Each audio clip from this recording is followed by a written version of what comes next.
This podcast is part of the Democracy Group.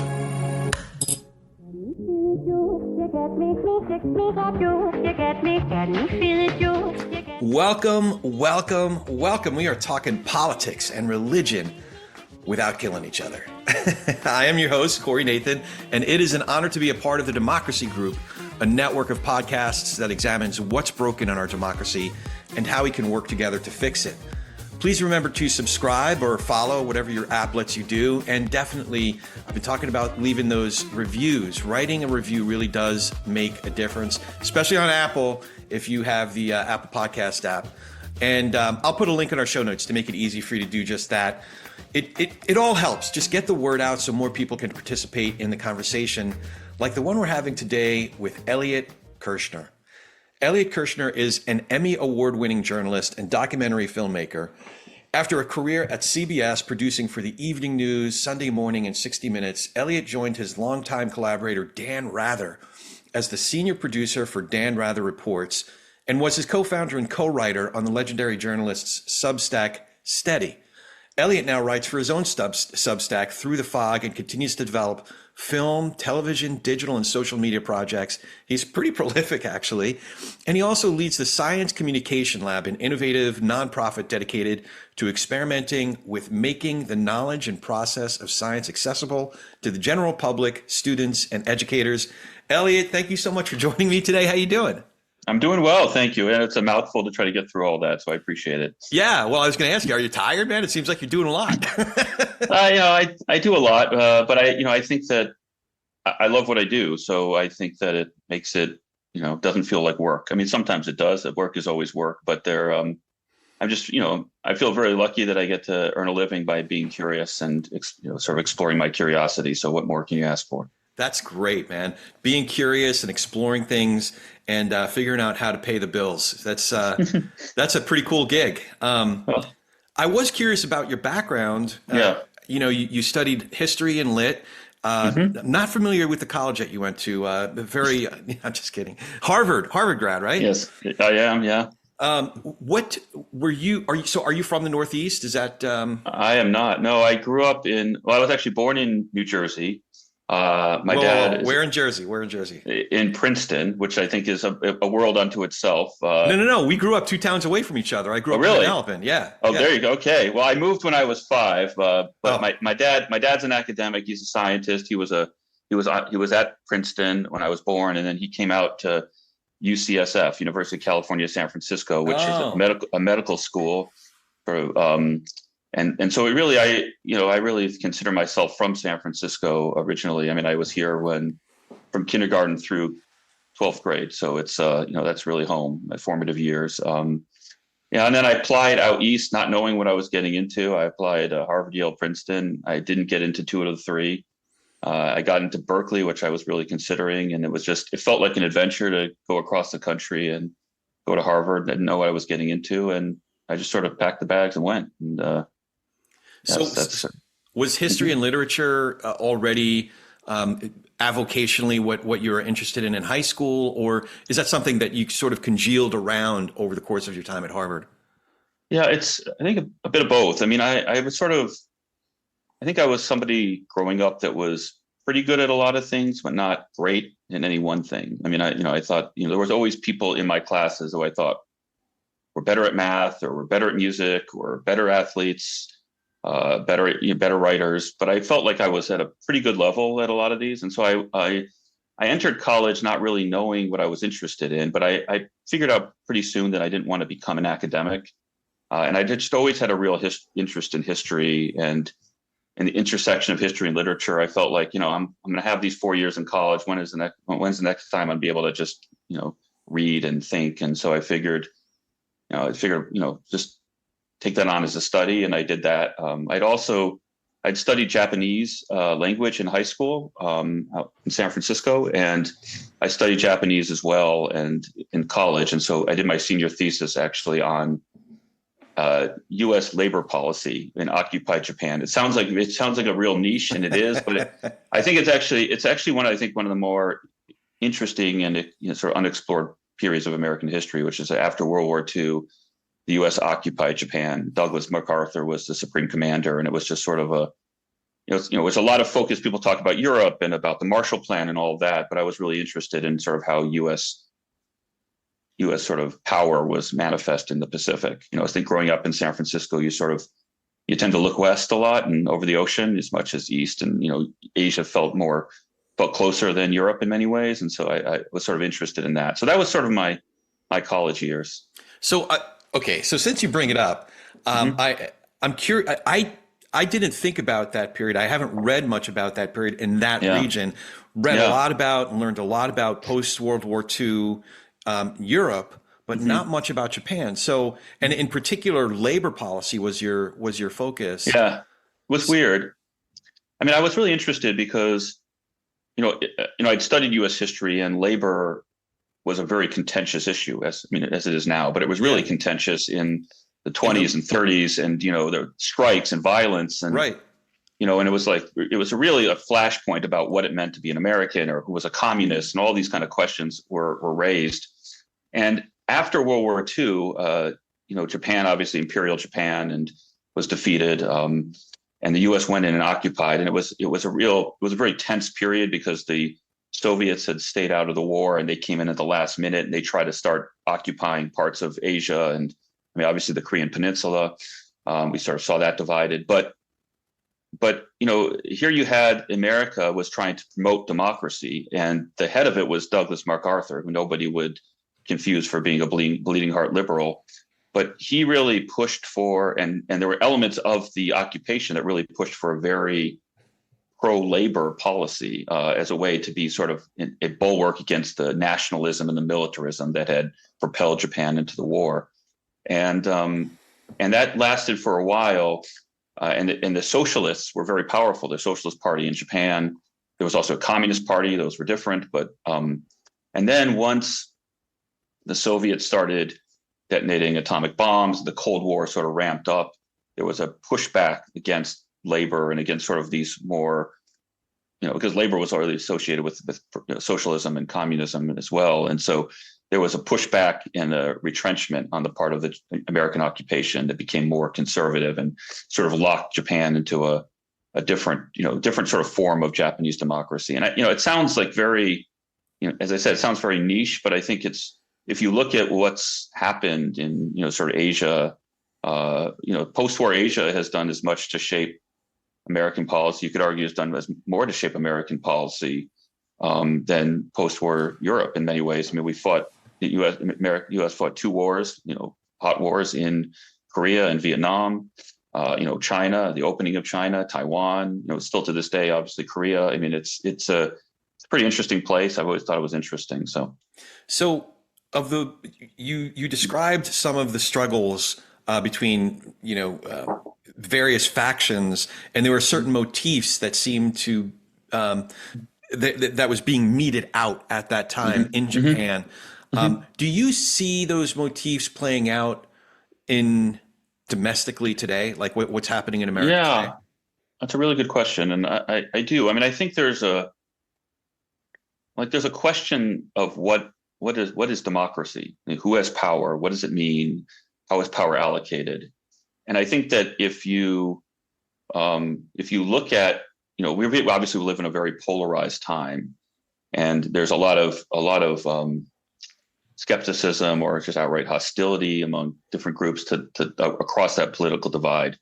But I think if you ask both groups, they would say that they're the ones defending democracy, that they're the ones defending American democracy against threats from the other side. And I think that this question of what does it mean to be a member of a democracy, who gets the power, is it, and this was a real question because they were trying to build Japanese democracy, and they were doing it in a way that was it was based on an American model. But if you think about the American model, our country, and this is something I've literally learned and through my studies, and I just I've written about it, and it just always strikes me at just how young our country is. If you consider 80 years ago, we're talking it's like 1840, and then 80 years, 1940 rather. And then 80 years before that, you're talking about 1860 and you're back at the Civil War. That's like 2 generations. And then before that, you're back at the Revolution. So like all this stuff, all this journey we've been on and what it means to be an American, which obviously has changed dramatically, is in a pretty compressed period of time. And so when we see, so what I think was interesting is when we try to project what it means to be an American or what American democracy means around the world, like we did in Japan, it is very reflecting on our own sense of what it is. And I think that obviously that those questions remain very much unresolved as we see today. Like, what does it mean to be an American? Who gets to be an American? Who has the power? Who votes? Yeah. Before we move on, I wanted to tell you about something else that's important. Money. Specifically your money. In all seriousness, I wanted to tell you about my advisor and my friend, George Meza. George runs Meza Wealth Management. And with George, it's not just about money. It's about helping us manage our present and plan for our future. And unlike a lot of other firms out there, George and I actually have a relationship. He knows me, he knows my family, and I know his wonderful family. I also know his firm and the incredible team he's put together, from his chief investment officer to some of the other great people in his office, like Jessica, their head of operations, that are always there to help me and with all aspects of our portfolio. You see, the thing is, I got a lot going on. I guess we all got a lot going on, and I don't have the time to watch our investments all day, every day. And even if I did, I don't have the experience and expertise that George's team collectively has. So we get the entire Meza Wealth Management team, all their expertise and all their integrity. And again, it's based on George knowing me personally, knowing my goals, and even the kind of risk that's appropriate for me to take, which, by the way, could change from one season to the next. And they're on top of all of that. So if you want George Meza and Meza Wealth Management to be on your team, just visit their website, mezawealth.com. That's MEZA wealth.com, www.mezawealth.com. And that will also be in our show notes, so you can check that. And now, back to our show. You asked a question in the preface to the book that you co-wrote with Dan Rather, What Unites Us. I'd like to ask you that now, since you brought it up. The question simply is, who are we and where are we going? I think that's a question that we're always going to have to ask, and that the answer is always unknowable and unchangeable. I think who we are, I think you start by looking back from where we've come, and we've both come a long way and we have a long way to go. And I always sort of think about, and it's not original, obviously, but you think about our founding documents and how aspirational they were, but how the gulf between what those were and what our reality was at our founding. We had enslaved people, we had women who couldn't vote, we had all sorts of things that, were so different from all men are created equal and all of those questions. And so, it's just sort of, I think, this constant struggle about reconciling that and who we are. Maybe I'm by nature an optimist. I think that some of our divisions are I think there's a lot of factors that are exacerbating them. I think I sometimes think of ourselves. I don't know. How much of a sports fan you are, but I think about, you go to a game and you see people that have taken on their teams. I don't know, go to Yankees, Red Sox, or Giants, Dodgers, or whatever, one of these sort of big rivalries, and you see just people have so much basically in common. They might be similar races, they might be similar backgrounds. If they met at a school and they didn't know who they rooted for, they would be fast friends, and they're ready to fight. They're ready to and it's because they've sort of associating with something. I think that we have profound differences in how people view this country, but I think there is some sense that we see ourselves on different teams, and when you see yourself on a team, the point of a team is to win, and if you win, that means somebody's lost. And I think that dynamic is sort of where we are now. But I also think one of the things that I've really learned by working with Dan and other people who have lived a long life is that there have been a lot of periods like this in American history, and sometimes I think we feel like our period is unique in how fraught it is and how uncertain our future is. But that's because we look back and we see those earlier periods have been resolved. And so I my hope is, and I think my belief is that at some point we will look back at this period, and for all the fraughtness to it, that it will somehow get resolved, and maybe we will be in a better place as a country as a result. Yeah, a lot of those moments were really close calls. You mentioned the Civil War. It was a pretty close call that Abraham Lincoln would have been elected. A couple of the amendments. Really close calls that really shaped the next 80 years and the next 80 years. The late 60s. I mean, was another more recent period when talk about fraud. The death of Dr. King and the death of RFK, and shortly thereafter Watergate and Vietnam ongoing. There's so much, that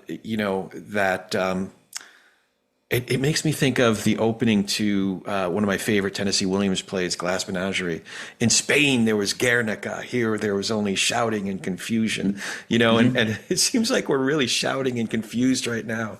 So, okay, so you have me. I have a lot of different questions that are brewing in my mind right now, but I want to learn a little bit more about you, because you were in a different sort of a role. You were in a producer role. You were in a supporting role, because you helped bring other ideas to life, with others taking the lead, at least on camera, or the lead voice in journalism.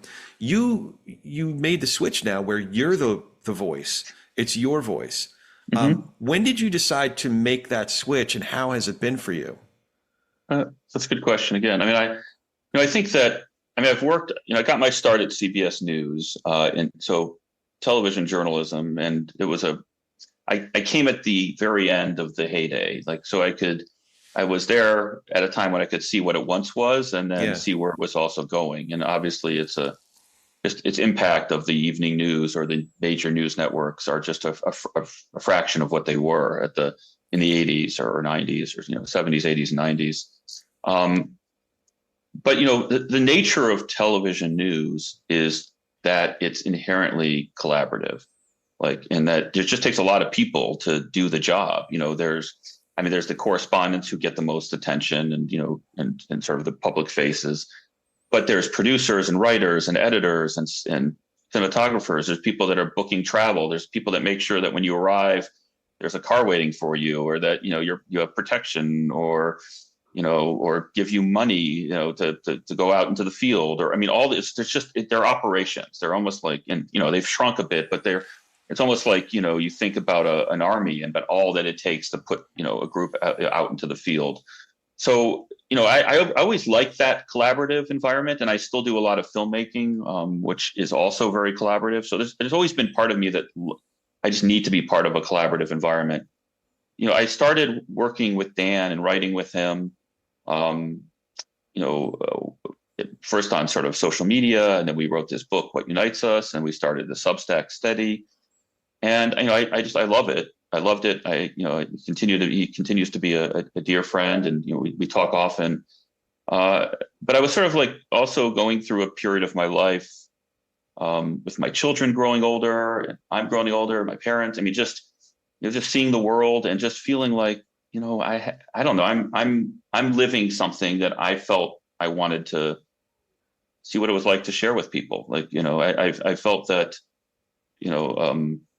a lot of my friends, I just turned 50. It's just a sort of more of a watershed mark than I thought it would be, and I just felt it was sort of time to there was just ideas that came into my head that I would experience with my kids, or talking to a friend, or reading somewhere, or living out here in San Francisco, that or whatever, making science films, or all the stuff I'm doing, that just felt like I just wanted an outlet to start sharing that. And so Dan and I talked, and he's gone on, and Steady's gone on, and is doing wonderfully, and I'm thrilled to see that. And I've started this Through the Fog Substack, which I really love. It's my wife jokes, is this a hobby or a job? And by the income, it's a hobby, but but I think I take it seriously, because I don't know, it just feels like it's an adventure that was the right time for me to start on. Right. Did you happen to read David Brooks' 2019 book, The Second Mountain? I did not. I mean, it's on my list. Yeah. Yeah. I mean, his latest book is definitely worth a read because it's so apt for the moment that we're in now, Right. Societally. How to Know a Person, The Art of Seeing Others Deeply and Being Deeply Seen, really had a profound impact on me when I first read it. And now I'm actually reading it with a book club that I'm a part of, and we're going through it. But the prior one that he wrote that came out in 2019 I read it at a moment when I was in a very similar position as the transition that you're making now. And it was very clarifying. A lot of times writers that I'm drawn to end up giving me a vocabulary for things that I'm mulling over, considering, grappling with. And he definitely did that, and then helped to extend some concepts, extend some principles. So the idea of that book was a lot of folks climb the first mountain on whatever talent, intelligence, hard work, work ethic, creativity, specific talents and virtues, right? And when you're first setting out, oftentimes you're not quite clear on the bigger picture, the raison d'etre, right? You're just kind of going on your steam and thinking that maybe it's the money thing or the title thing or, those the outer look of success, right? And then by the time we're, I'm a couple of years older than just a couple of years older than you. I'll be 53 in the summer. So I was 48, 49 when I was going, like, really thinking about this stuff. By the time, if we've lived this long, we've been through something or a lot of things. Some folks go through divorce. Some folks have a really terrible illness that they've had to get through, a death of a loved one, a financial collapse. Any number of things can happen to us. We find ourselves getting knocked off the mountain one way or the other, but we still have that work ethic. We still have that creativity. We still have all of those virtues. So now we're going to climb that second mountain with a clarity on what is it that's important? What is it? Who asking the question of who am I within the context of my world, whether my world is just my immediate family or my closest community, who am I and what can I offer to this, this world, however you might define that. And with that clarity of an order of values. And it sounds like so if nothing else, I would let me add to the recommendations. Read that book. I think it'll help you think through some things, as it did for me. But it sounds like you're already on that path, man. It sounds like you're, No, it sounds like a fascinating book. And I know that, I read David, and I know that, he's also gone on his journeys and, in senses of, and I think that there's a sense also that there's a certain momentum that, if you're lucky, can carry you from sort of adolescence through young adulthood. And then you feel like you're on a track. Right. And I think that it's like at some point that track sort of ends, or you sort of, or the momentum that you were on starts to wane, and you're like, well, either, there are some people that made so much money or whatever by that age that they just sort of, they hang it up and they just, play or whatever. But I don't know, I think that, for people that really enjoy the work they're doing and are lucky to have that privilege, it's just sort of like, well, what's next? And so, I've also felt, I've always been someone, I think I'm naturally restless as a person, that it's like, if I feel like I can do something and I've sort of done it to some ability, then I'm sort of like, well, what's next? Like, what's my new challenge? And I think that's sort of been, it's, for me, it's like, well, I'm just looking for a challenge. I think that's a way to, for me at least, to feel young and engaged, is to sort of say, well, what's something new? Let's start something new. And for me, this was something new. And it's just the idea that I'm starting something at this point in my life where I have no idea where it's going to go. That just feels rejuvenating for me too. Well, if you want to add to that portfolio of something new, if you ever wanted to add a podcast, maybe some extra content for your subscribers, I am an absolute podcast geek, and I would love to talk to you about that. I've thought about it. I feel like let's get the writing settled for a little bit, but I love talking to people. I think that we have too little dialogue, and the stuff we have is often internalized, and it's good to get out of the bubble and to sort of talk to different people. And it's also, I think one thing that's great about podcasts is they're often not short. And I think that, I think there's this sort of general perception that Americans have no attention span, and I don't understand that. I disagree completely. I mean, people binge, television, they listen to podcasts, they sit at a baseball game for 3 hours. I mean, it's like, yeah. I don't think that that's true, but I think that perception guides in a very negative way a lot of what's offered to Americans, the sense that we can't handle depth. And I don't know. I don't think it's true at all. And I don't think that the evidence bears it out. So just to underscore that point, one of my kids is 20. He'll be 21 in July. And you could look that he's right smack in the middle of Gen Z, where they're supposed to have like not even 6-second attention spans, but like 0.6 second attention spans. And the way they go through their phone, it's really affected their brains. And yet you get that he has the best work ethic than just about anybody that I know. He's a welder now, and you get him in a 110-degree factory floor, working, and he's had 3 different bosses. All of them told me a version of the same thing. They love the fact that he's working just as hard at 6 a.m. when he shows up. Actually, he shows up a little earlier than that, as he is at the end of his shift at 3 p.m., 4 p.m., 6 p.m. So that's an attention span. It's its own form of it, but it's an attention span. Oh, yeah. Span. No, I think that I don't know. The kids get a bum rap. I really don't. How old are your girls, by the way? My girls are, better not mess this up. They're 15 and 11. Okay. So, baby, you're in the thick of it, man. Totally in the thick of it. But, again, there are times when they're scrolling through their phones, but there are other times when they're really just focused or, I'm really lucky. They get along really well with each other. They're each other's best friend. That's good. Just, nice. Just seeing them interact and just seeing, the depth of experiences they have and the friendships they have. And they want to go. A younger one, she has a bigger sense of freedom recently. She takes the bus back and forth to school with her friends, and they go to the park. And they're not. I just feel like there's a lot of a sense that the future is bleak. And I don't know. The more I'm around children and young people, I don't feel that. I have a lot of optimism that the kids are going to figure it out and they're going to be all right. I was curious about you how. So you mentioned that your wife is part Hawaiian and the girls obviously are part Hawaiian. Are you mindfully doing things throughout the year, marking times in their life to kind of invest them with a sense of their heritage on your wife's side or on your side? Well, how are you doing that?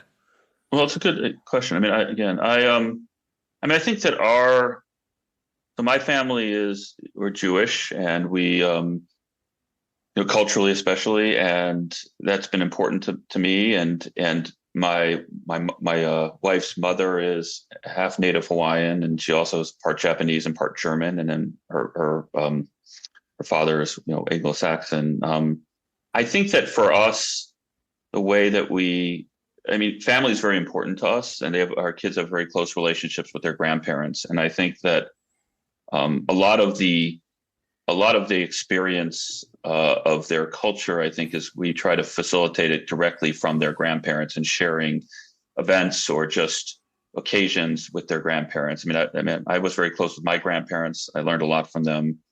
They lived in Chicago. We would go visit them twice a year if we could, and so I really feel that I feel you can learn a lot from being around older people, and sort of getting that sense of a continuity of generation. So I think that's been a big part of how we've instilled the culture and the background in our kids. That's great. I wish that we thought about it more when the kids were younger. But you know how it is. You have one, you have two, we had a third, and you just get caught up in life. And next thing you know, you're 10 years on, 15 years on, and you're like, whoa, how did we get here? But actually, I should say, there have been things that we've done over the years. For example, I grew up Jewish, observant. We went to an Orthodox synagogue, but I became a Christian when I was 29. And it was right before, it was about a year before Savannah. Oh no, it was only about 3 or 4 months before Savannah was born, our first. And then when the boys were born, we decided, by that time, I had a fraught relationship with my dad, as you could imagine, after I told him I became a Christian. But one of the things that started to repair some of that relationship was when we decided to have a Brit Milah for the boys, which I felt didn't, compromise my theological convictions at all, but it honored our heritage in a symbolic, ritualistic way. And then over the years, we've incorporated other things, like my parents will bring them where it's about to be Purim as we record this. So, my parents brought them to the Purim festival. We have Seder every year, so the kids know. And there's one thing in the Seder, at least as we go through it, the story, the Haggadah that we read, it's all in the third person, first person plural. It's all in the we. This is what God did for us. So the kids are getting a sense of who we are, who we are as part of this family, as part of a larger people. So there's something very rich in that especially knowing that this is something my father did, that my grandfather did, that, for many, many generations, and my grandmother, obviously, that there's something very meaningful and rich in that experience.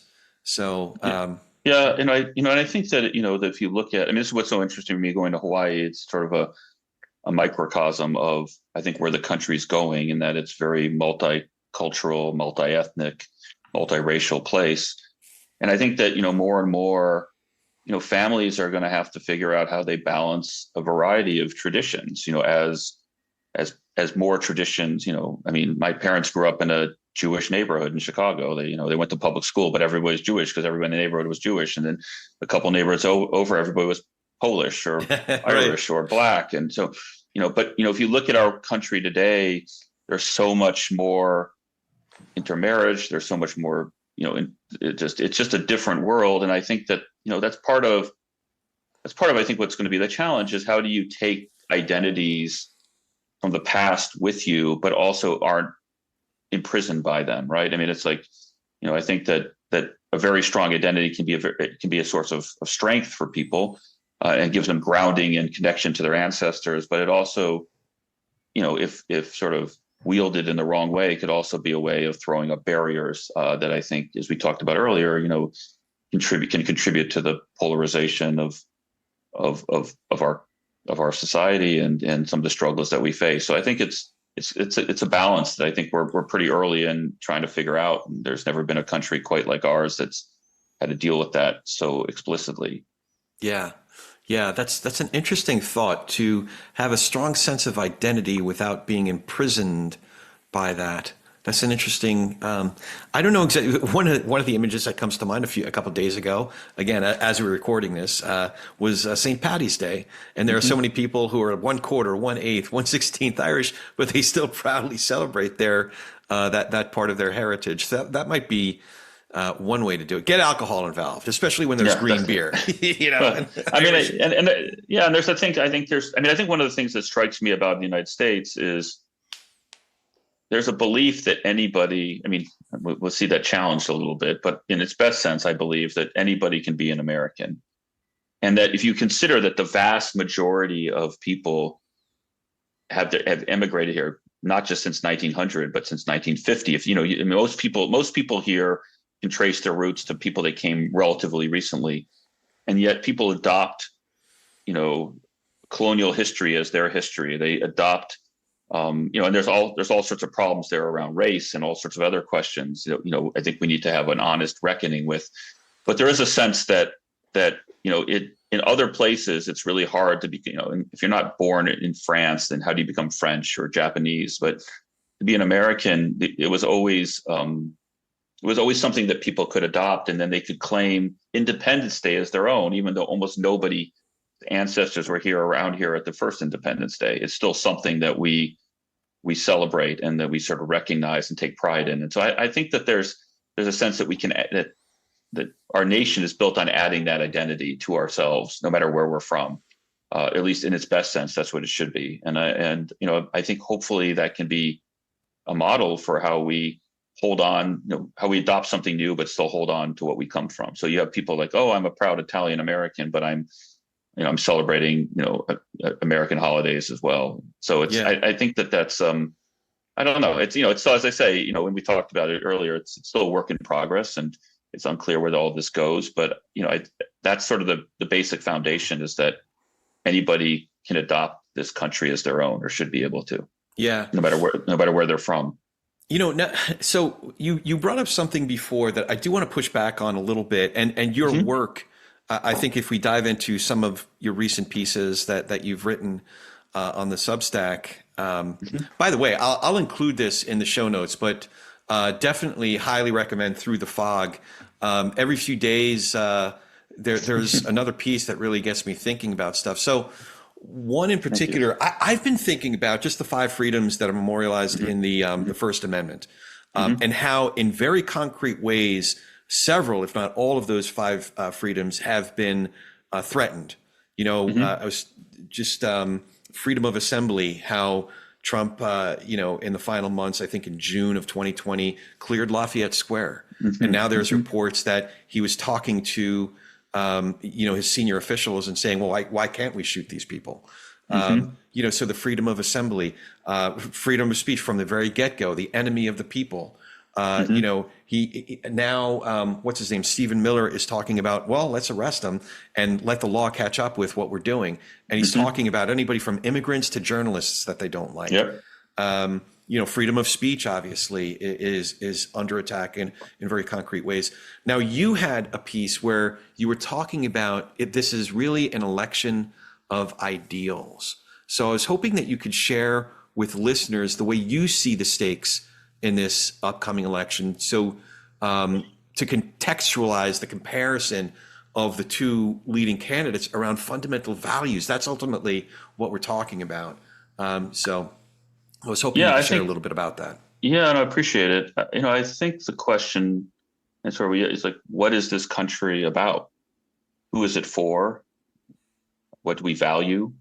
And I think that, in most previous elections, and I remember they were ostensibly about policy. It was about people looking at what our priorities are, and what we do about taxes or immigration and those kind of things. And and these are difficult questions. They're questions that people of good faith can disagree on.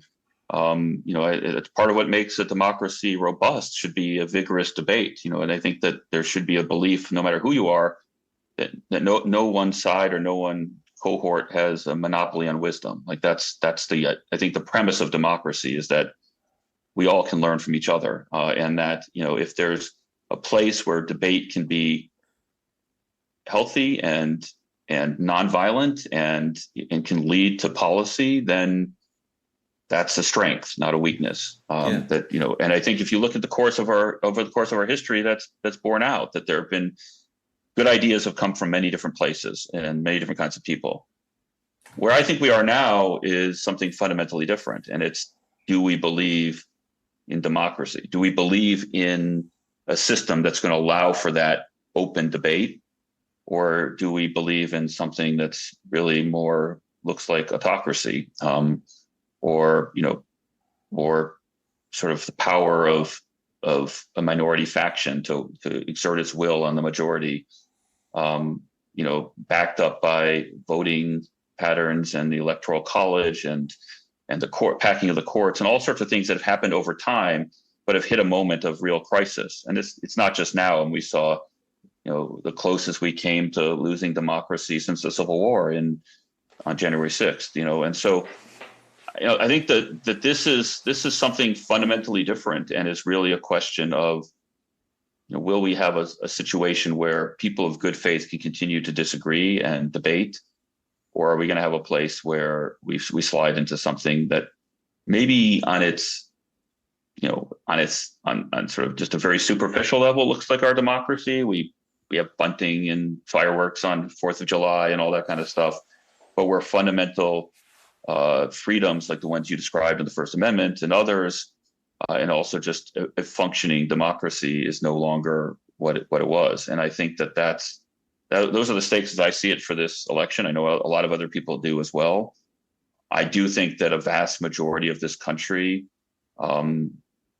really believes in a robust and open democracy, but there are all sorts of reasons why that might not carry the day potentially in an election for the presidency and by extension for the Congress in November of this year. And I think that's really the question. I mean, it's a matter of the values of democracy, because go ahead.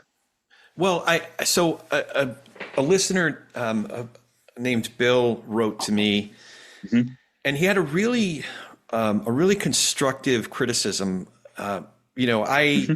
I don't pretend to be, unbiased. I have my biases, mm-hmm. and I think this mm-hmm. is a kind of forum where what was the title of that one? I think that came out today.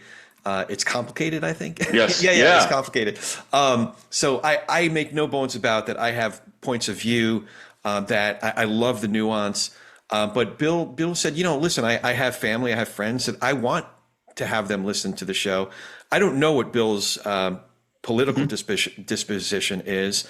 I gather that he's, I'm guessing, I'm probably wrong, but I'm guessing that maybe he's historically been at least right of center.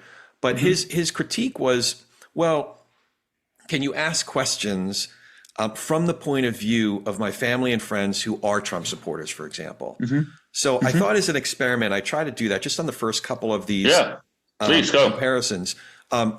You say this really is an election of ideals, and the first one is democracy versus autocracy.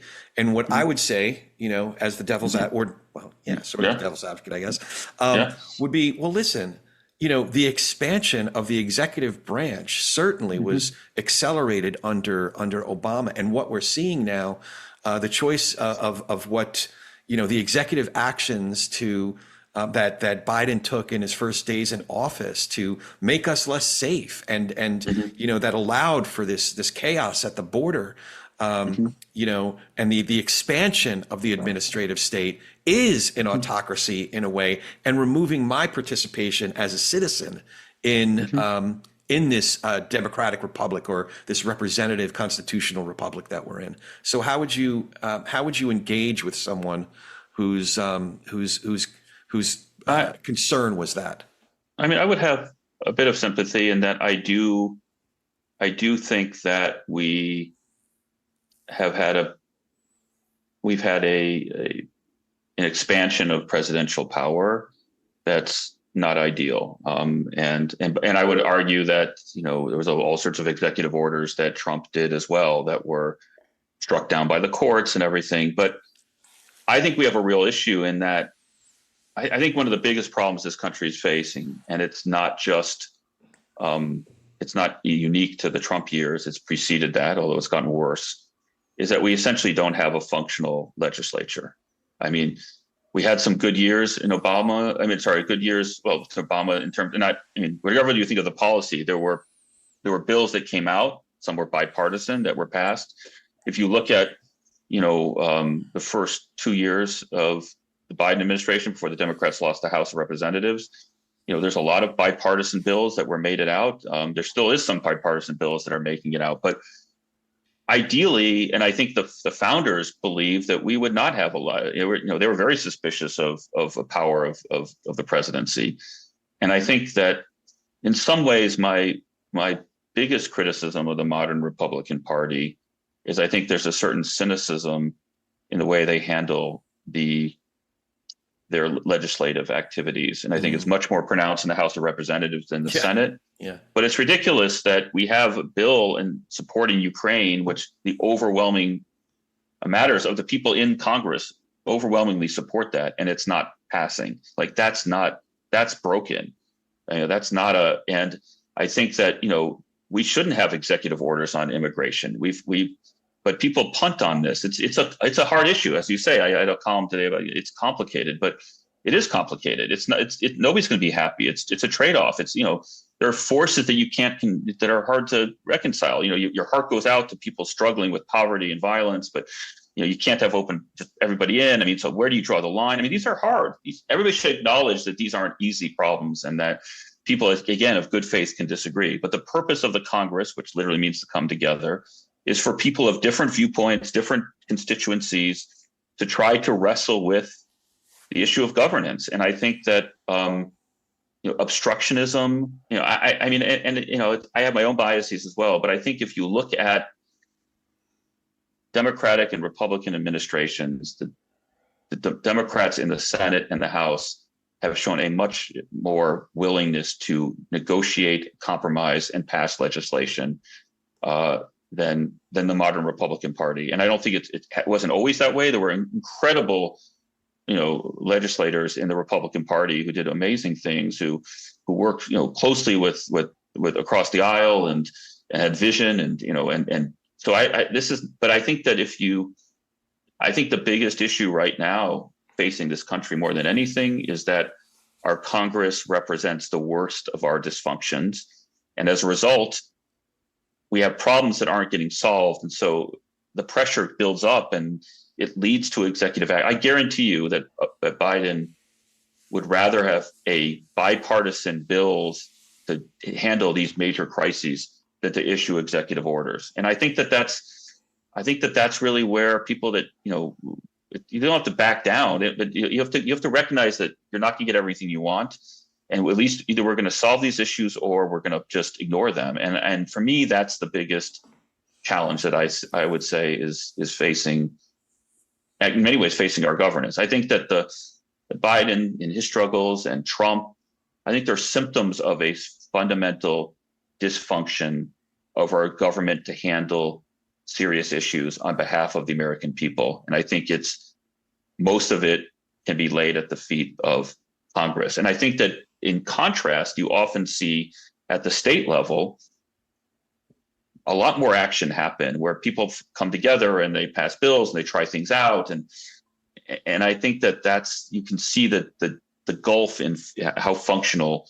I think it's gotten a little worse at the state level because it's been infected with some of the national politics and the recriminations and such, and some of the sort of social issues or sort of, I don't know, just messaging bills and things like that. But I would just say that would be my argument to whoever is saying, why is the government so dysfunctional? Why do presidents issue executive orders? I think it's because Congress just doesn't do its job. And I think that in recent years, a majority of the blame can be laid at the feet of obstructionist Republicans who, frankly, are not serving the issues of their own constituents. And I think most people, if you really ask them, no matter what they wanted, where they fall on the political spectrum, would say, I want the government to get things done.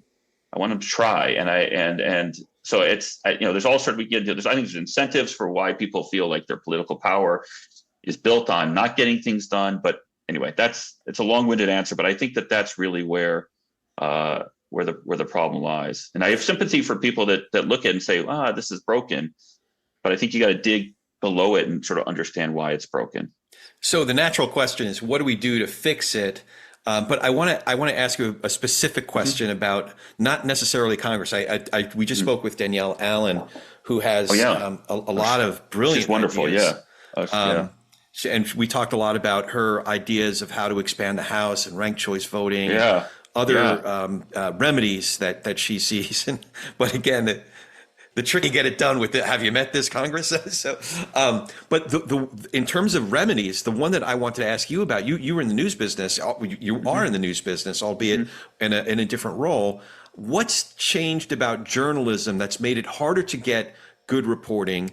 And then I want to ask about journalists as well as us as consumers. What can those who are committed to doing excellent journalists do to improve things overall? And what can we as consumers do to make sure that we're better informed? Well, I think that a lot of the problem is systemic and it's technological and it's business, and it's just all conspiring. I mean, that people's media habits have changed with the advent of technology, and that has led to a destruction, decimation, really, of the local newspaper, which was really the keystone of the entire journalistic enterprise, because local papers were where original journalism at the local and state level took place. National organization, it would bubble up, big stories would bubble up from there to the national papers, to the news networks.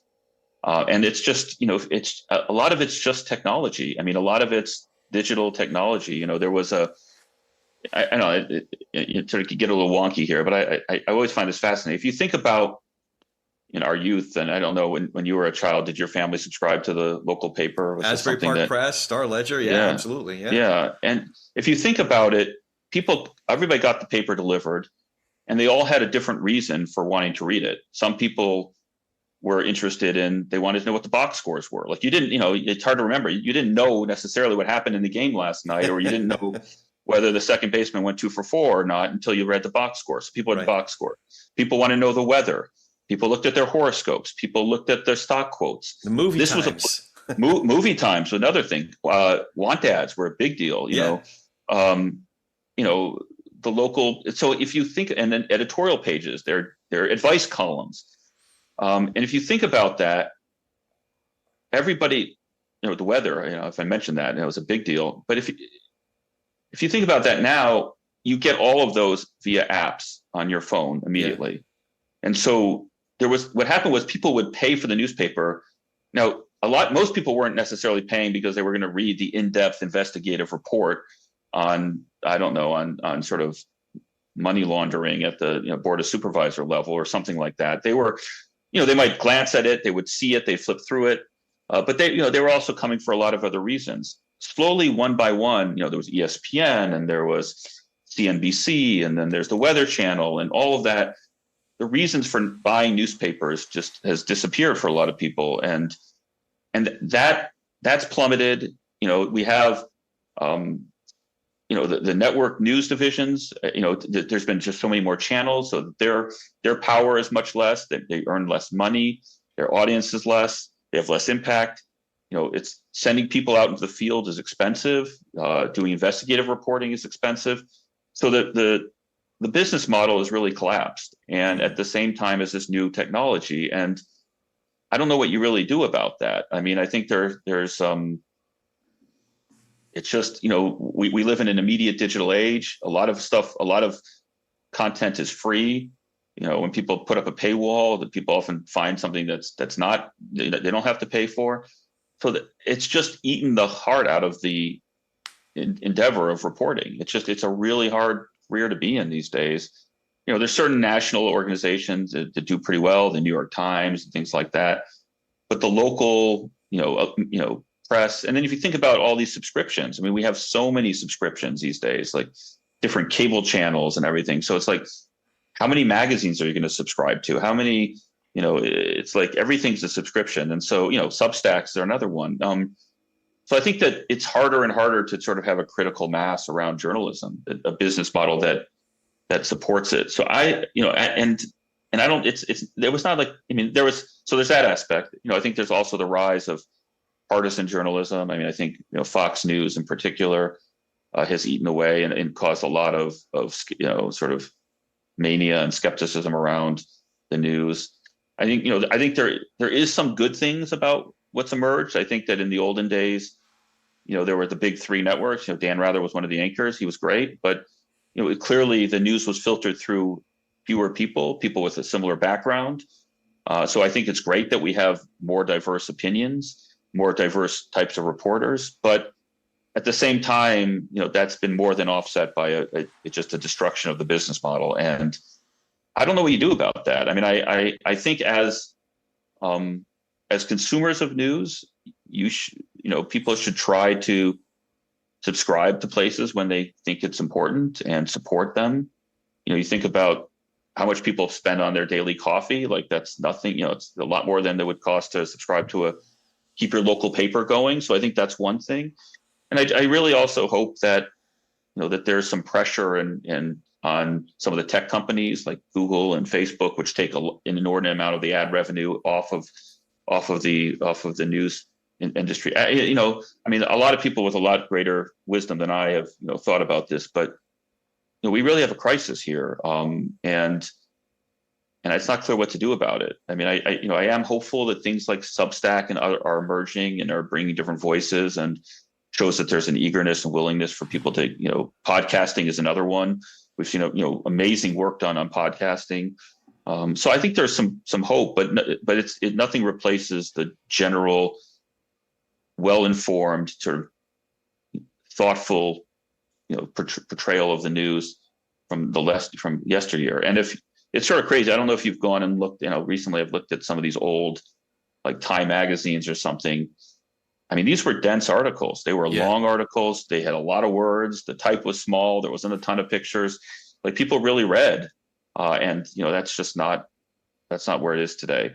So if you ever want a real treat, go back to some of the New York papers of the 1920s and just how they wrote about yesterday's ball game. I mean, it was soaring prose. It was just, some of those articles are just beautiful. To your point, one of the shows that we're launching is a local focused, it's a business show, but our intent is to really know our audience, and to know, to engage with our audience in a meaningful way.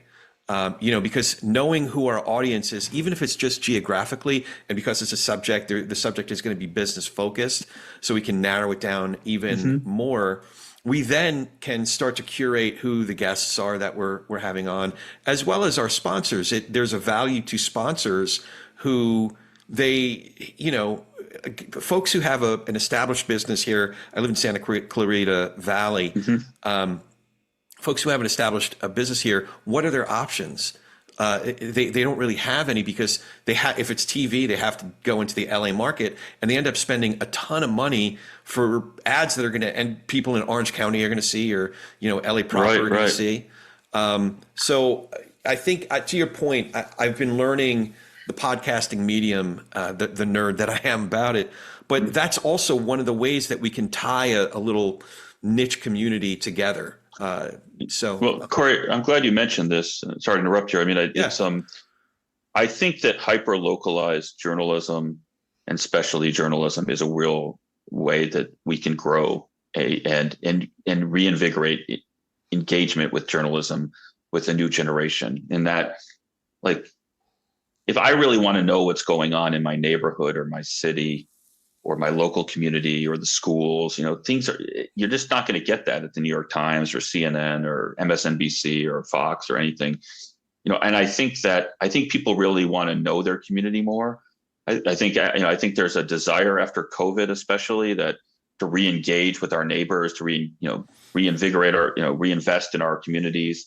And I for all the reasons you mentioned, if we can make a business model and people can say, look, I'm going to support this, and think of it as there's a lot of movement to support local businesses. People will pay extra to go to their local bookstore rather than Amazon, because they know that pays for a bookstore to be there or whatever.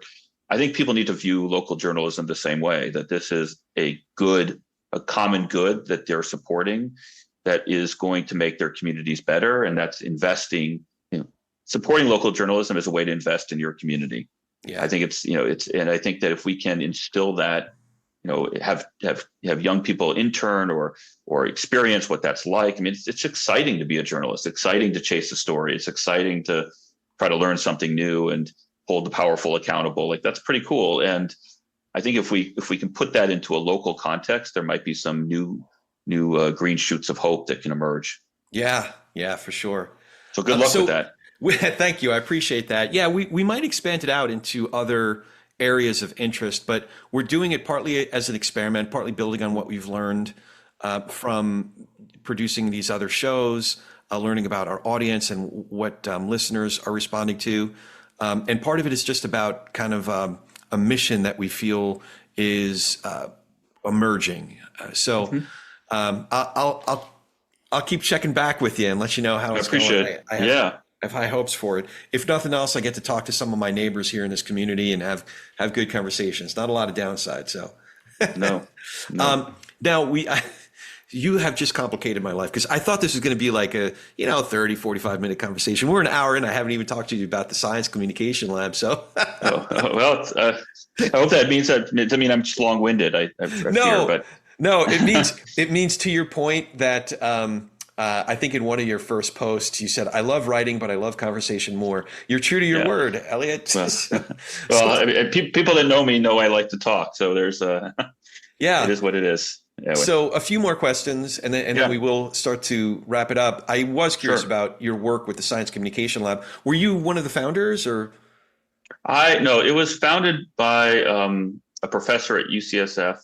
It used to be called iBiology, Ron Vale, and he had this idea of democratizing science, the early years of YouTube, and he had this idea of, like, if you put science videos out into the world, that people all over the world who might not be at prestigious institutions or in the United States could experience top-notch science and learn from it. So it's really noble endeavor. And then one of his students, Sarah Goodwin, took that and ran with it, and she and I run it now. It's the mission's expanded a little bit to really to make short films and feature-length documentaries for students at both high school and college level, and also for the general public. And so it's really exciting for me. I mean, I've always been interested in science. My dad's a scientist, and I always felt that this was a place where there could be a lot more innovation. That a lot of people are scared about science. I think it's experienced maybe from their schooling or whatever, but when you really boil down to what it is, which is just curiosity and awe at the wonders of the universe and the world, it's like, it gets pretty exciting. And I think, if people can sort of lose some of their preconceptions about it and just sort of experience the stories and the people that do it, I think we can come a long way to making science actually something that, instead of pushing us apart, which it's been doing in recent years, is actually can be a place of commonality. Because there's something just human about wanting to know what's over the horizon. I mean, that's just been what's driven people all around them, from all cultures all around the world. And that's ultimately what science is. It's like, what is over that horizon of knowledge? Like, what are we going to find there? And I think if you present it that way to the people, then it's in some ways the most human endeavor. It's just wanting to know. And so anyway. Yeah, no, it's good stuff. I love how you use filmmaking and storytelling and humanizing the scientists themselves. It does make science more accessible and approachable. So I think that's an important endeavor. To your point, thinking about how science was politicized, just throughout 2020 and subsequent years. So I think it can play an important role in meeting folks where they're at, and sharing, important information, science, with folks in a cultural language that is digestible. I think it's really good work. So again, I'll definitely put the link to Science Communication Lab there. Yeah.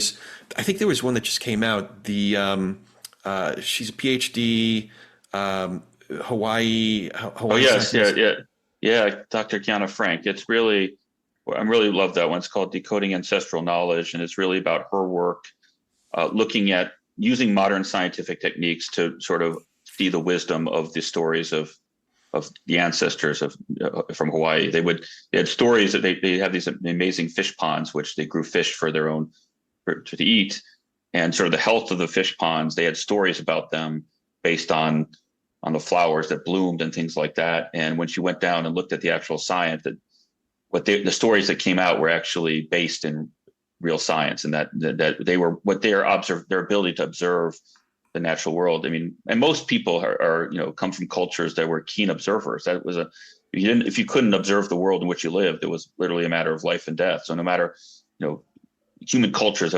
carry a need to understand their environments. And I think that these native Hawaiians really understood what a healthy fish pond looked like, and then made stories about it. And then when she went and looked at the actual science, it all adds up. And so it's pretty exciting. I think it's an example too that, I think there's a belief in the public that some scientists can be haughty or look down at people, but I think the best scientists are really humble because they recognize that there's a lot more that they don't know than they do know. And I think I think if more of our life and more of our discourse was infused with that, like a certain humility about how certain we are of everything, I think that could be a place for commonality. And I think if we can make science about that, then science itself could be another thing that hopefully brings us together. So to your point, we had Dr. Francis Collins on a couple months ago. Oh, yeah. And he was very candid about some of the things that he would have done differently. And frankly, it pre-echoed. What's an echo if it came before your column that was just released today? It's a pre-echo of sorts. But he basically said he wishes that they embraced the notion and the messaging that it's complicated. Yes. There's actually some real people that study science communication. They're showing, and we're trying to deal with this, is that when scientists, instead of them trying to pretend that everything's obvious and they have all the answers, and I think most scientists don't try to do that, but they're trying to say this is what the science says. Well, people say, well, I'm going to follow the science. Well, you have two scientists who are quote unquote following the science, and they come to different conclusions about something. So what does that even mean? I think that science, there's certain things that scientists are pretty believe, are pretty secure in their beliefs, and there are things that are where there's a lot less uncertainty. And I think one of the real problems with the pandemic is that people experienced the scientific process firsthand, where your early hypotheses were proven wrong, where the more data you got, you're constantly reevaluating. That's a sign of strength. That's what science should do. New data that contradicts what your beliefs are, you change those. But I think that I think the messaging was wrong, a lot of it. And to your point about what Francis Collins is saying, is that I think that if they said, look, this is what we're wrestling with, this is what we believe, I think it would have maybe minimized some of the skepticism and sort of the polarization that took place. Yeah, for sure. So I do have a question I like to ask everyone. It's my TP&R question. And that is, what do you think each of us can do to be able to share space with, have better conversations with, and even nurture relationships with people across our differences? So that's people who have different backgrounds and beliefs than we do, who get their news from different sources than we do. How can we do better at talking politics and religion without killing each other, or is it even possible? I think it is possible. I think the biggest problem is where we have our conversations, or that we don't have the conversations. So I think it's if you're sort of yelling at a television, you're not talking to someone.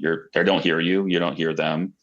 I just feel like the more you're around or having to interact with people on a face-to-face level, who might not agree with you on things, and have to meet them at a human level, I just think that goes a long way. And I think we need to find as a society a way just to be less self-isolating. I think social media pushes us into corners. I sort of believe that there should be a national work program for people when they graduate. It doesn't have to be military service, but some type of national service that takes people from all these different areas, different backgrounds, and puts them in an environment as young people, and they realize, oh, you know what, you might be a Baptist from Mississippi, and you might be a Somali immigrant in Minnesota, and you might be a Republican or a Democrat or gay or whatever the case is, or different religions or different interests or whatever it is. I just feel like that when people are around other people, not everybody, but when you're really forced to sit down with people and interact with them, the common humanity overrides the differences. But if you're in a place where you're allowed to only be around your own people, or that you're only online, which doesn't, where you're there's no burden to yelling or, to raising the heat on someone. There's no pushback. It doesn't hurt you. It just sort of, you throw it out there and you feel good about it, or it riles you up. I just think that's pushing people aside. So I think that it would be really essential for us to try to find ways as a country to bring different people together. That's something we're trying to test with some of our science films. What if we go to a community and bring Republicans and Democrats together and do a film about humility in science, and and say, let's talk. We've sat there together. We might not disagree, but let's at least agree that we're all human and that we can start from there. And I just think we need to find ways to have more in-person communication, more in-person conversation across our divides. So if you're looking for partners in that, there are a couple of organizations just off the top of my head. One is Liz Joyner has become a very, very dear friend, and she runs an organization called the Village Square. And she's been doing this since 2006, 2007, getting progressive or liberals and conservatives together. She started in Tallahassee, Florida, shut down downtown one time and set up 100 coffee tables and said, one Democrat, one Republican on each side of the coffee table. Here's what we're talking about. Here's 2 rules to abide by. Ready, go.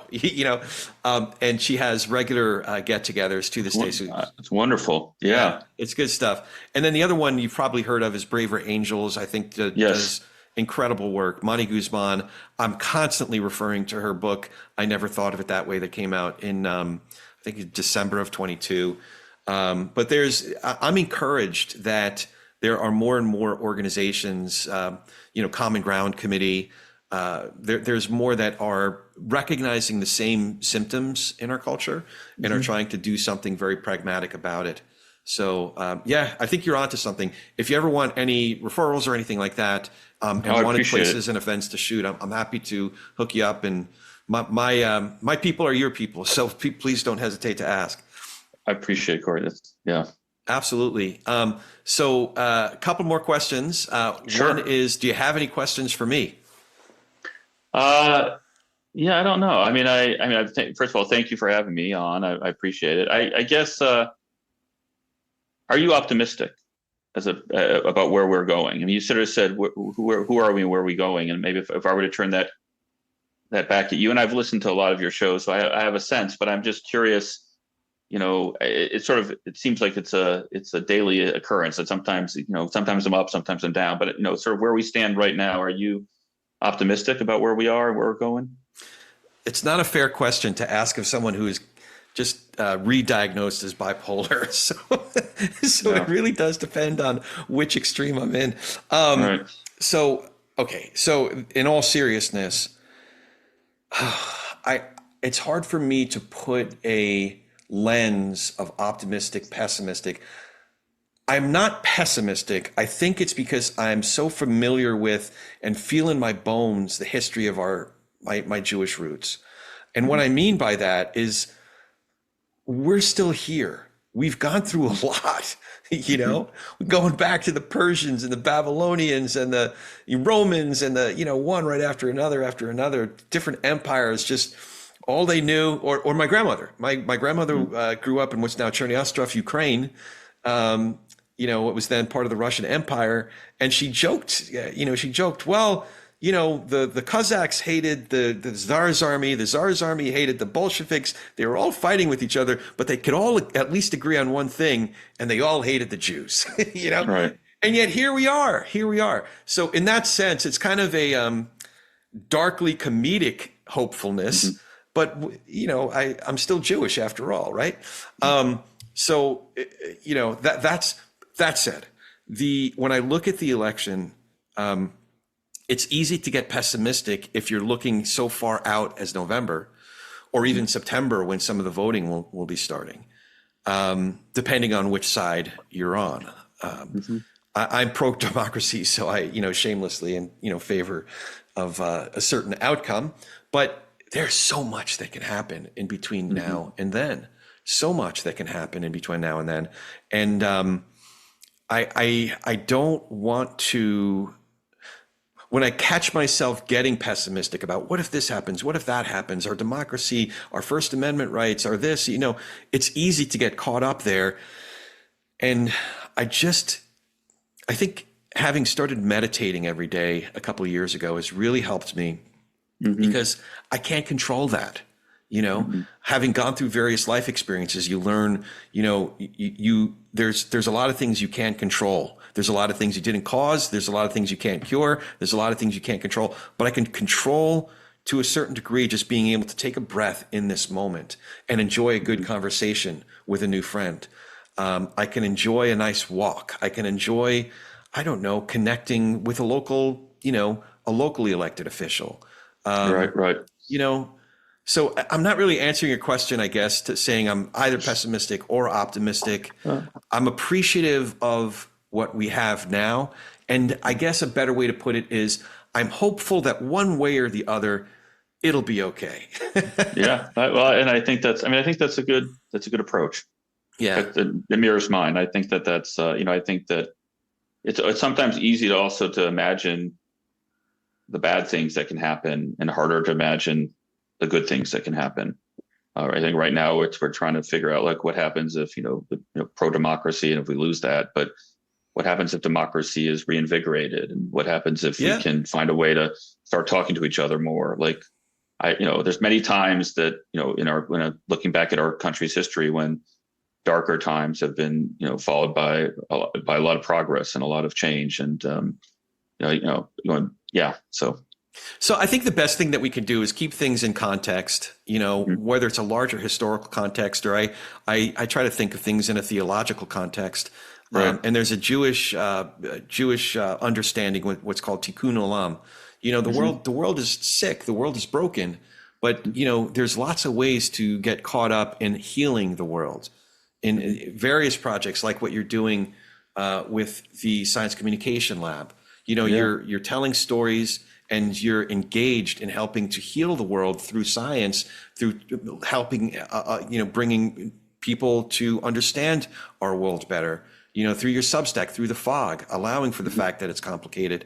So all of these different little things that one person can do, we can get caught up in tikkun olam, in doing little projects, little endeavors that collectively really do heal the world. So with that said, before we go, how can folks follow you, find that great Substack Through the Fog, more info about Science Communication Lab and all the great work that you're doing? Well, I mean, just, I'm on Substack. So look up Through the Fog, Elliot Kirschner. And I really use that as a platform to share. If you start following me, you're going to hear about the science and hear some of our films and other things I'm working on and thinking about. And so that's really, I really view that not just as a newsletter, but really as, I think, the best form of social media, where you can, engage in sort of deep conversations. And I really love comments. I like getting into the comments and talking to people and fostering dialogue. My hope is as you said, I like writing, but I like conversation more. And it's, I'm more interested in what other people have to say than what I have to say. I already know what I think. So it's always, I sometimes write stuff hoping to hear how other people reflect it. And that way, then I get inspired and start thinking it new. And I think that is, any day that you're on this great earth and you can learn something from somebody else and have discussions like we've had, I don't know. I think that's a vote of optimism for what our species can accomplish, and in the best sense. And so I think as long as we're talking more to each other and less past each other, I think we're going to be okay. I think we'll be okay. And I'll put like I said, I'll put the link to this Through the Fog and the Science Communication Lab in the show notes, so you can follow Elliot's work. Elliot, this was a lot of fun, man. I really appreciate getting to know you a little bit better, and I hope it's not the last time we hang out. Likewise, I really enjoyed it, Corey. I appreciate it. You bet. Thank you for having me. As always, if you dig what we're doing here, remember to follow, do the rating, but also the reviews, like I've been saying. And tell a friend about Talk Politics and Religion Without Killing Each Other. That way you can have conversations just like these, or I don't know, maybe you can dump gravy on each other's head if you get annoyed with each other at next Thanksgiving. But we are easy to recommend. It's politicsandreligion.us, www, you spell out the and, politicsandreligion.us. Or you can find me online at Corey S. Nathan, Corey, S as in Sam, Nathan, at Corey S. Nathan. Now go talk some politics and religion. Maybe skip the dumping gravy on each other's head. But do it with gentleness and respect, and have a great week.